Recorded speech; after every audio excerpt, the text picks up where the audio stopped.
Alright, so NXT Takeover New Orleans review. Let's get started with it.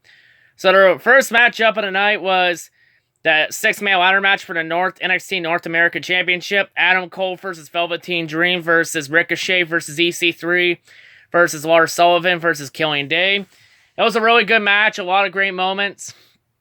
There was at one point Killian Day frog splashing Cole, I think it was Cole and Dream on a ladder.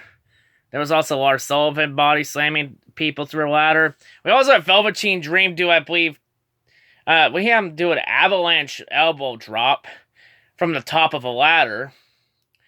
Of course, there was also a dick measuring contest between Killian Day and Lars Sullivan when they took turns throwing Ricochet.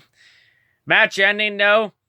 Adam Cole would be the last one standing, and he'd climb up to the top of the ladder and unhook the NXT North American title. And it would be the first of what would be two matches for Adam Cole in the night, because Adam Cole had to compete in another match later on in the show.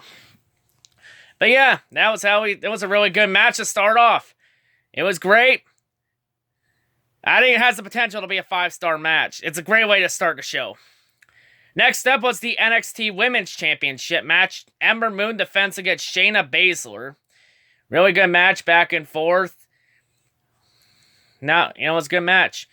Match ending, though, Shayna Baszler will lock in Ember Moon with the sleeper hold and would make Ember Moon pass out for the submission win.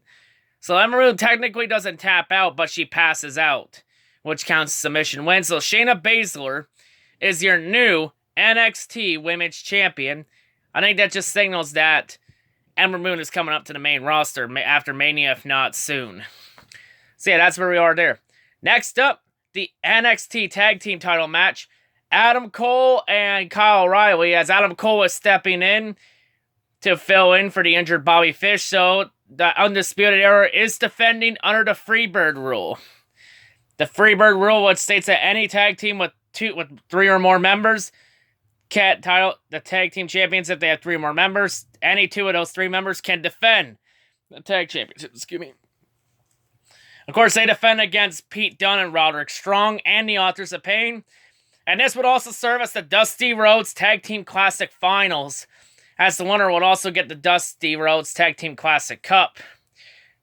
And by the way, a dead wrestler being named for a trophy. No one gets offended over that.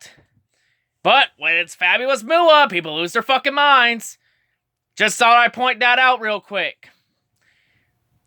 But yeah, really good match back and forth. Match ending was pretty shocking.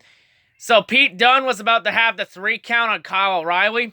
Then Roderick Strong, his tag partner, pulls him off and then hits Pete Dunne with his finisher and pulls Kyle O'Reilly on top of Pete Dunne, and Undisputed Era get the 3 count for the win to retain the tag titles and win the Dusty Rhodes Tag Team Classic. And then Roderick Strong would put on the Undisputed Era band, joining the Undisputed Era. So Roderick Strong turned heel. So we had a heel turn there. Really good moment there. So yeah, next up, NXT Championship match. Andrade Cien Almas defense against Aleister Black. Really good match back and forth. Some highlights. Aleister Black. Well, there was a lot. Really good match. Selena Vega interfered a couple times, doing the Hurricane Run on Aleister Black. Match ending, though. Andrade Cien Almas will get intercepted in midair by a Black Mass from Aleister Black. And Aleister gets the 3 count for the win. And now Aleister Black is your new NXT champion, which means that Andrade Cien Almas is probably going up to the main roster also soon. Maybe Drew McIntyre too. I believe Authors of Pain are supposed to be coming up. Like, there's supposed to be a few call-ups coming up. So yeah, that's all we got there. Next up is our main event. Johnny Gargano versus Tommaso Ciampa in an unsanctioned match, which pretty much means no holds barred. Only way to win is by pinfall or submission. No stopping the match for any reason. If Gargano wins, he is reinstated to NXT. If he loses, he is gone from NXT forever, which means he would automatically go to the main roster. Really good match. Like, there's a few hardcore moments in there. Of course, you know, Ciampa exposing the concrete floor, but Ciampa would end up going onto the floor in the end. Both of them are going through tables. More tables. At one point, Ciampa would steal crutches from an injured fan in the crowd. So, ultimate heel move. Fucking savage. So, ultimate heel right there. He would use the crutch on Gargano. Matt Jennings, no, Gargano would take advantage of of Ciampa's bad knee, because Ciampa had surgery on it last year for a torn, I think it was ACL or MCL. One of the two, you get the idea of the knee. Right knee to knee, the brace would actually come off at one point. Ciampa would take the brace off, but it come back to haunt him. Gargano would use it as a weapon on the knee. Then the match ending, Gargano had a chance to knock Ciampa out with the crutch. But Gargano stopped to show mercy. And then Ciampa tried to take advantage of a distraction, but Gargano would intercept his move. Then he locked in Ciampa with a modified STF. But he would use Ciampa's knee brace to lock it in fully, which would cause Ciampa to tap out for the submission win. Really good match, should be a 5-star match too. And that's, of course, Gargano hugging with his wife after, and that's how we end NXT Takeover. Really good show. This show, I'm not being biased here. This is my honest opinion. This show gets a 10 out of 10. It was a great show. Really well done. If not a 10 out of 10, at least a 9 out of 10. Like, at least 2 matches deserve to be 5 stars. The 6-man ladder match and Gargano versus Ciampa. If those aren't 5-star matches, I don't know what is.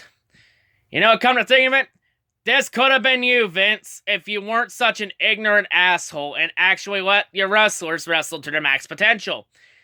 Because I have a feeling Triple H lets his wrestlers, Triple H lets his roster wrestle to their max potential.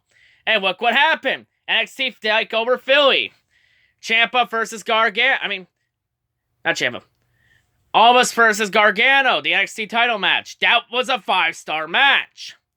First 5-star match for NXT. First 5-star match in WWE since Cena versus Punk back in 2011. This could have been you, Vince, if you weren't an ignorant asshole and actually let your roster wrestle to their max potential. What the fuck is the problem with that anyway, Vince? It's honestly be good. Because then it gives them a bar to beat next time, and next time, and next time, and next time. But yeah, that's all I gotta say. NXT TakeOver, 10 out of 10. 2 matches deserve at least 5 stars. But yeah, that's all I gotta say. Hope everyone's a great day, and yeah, peace out.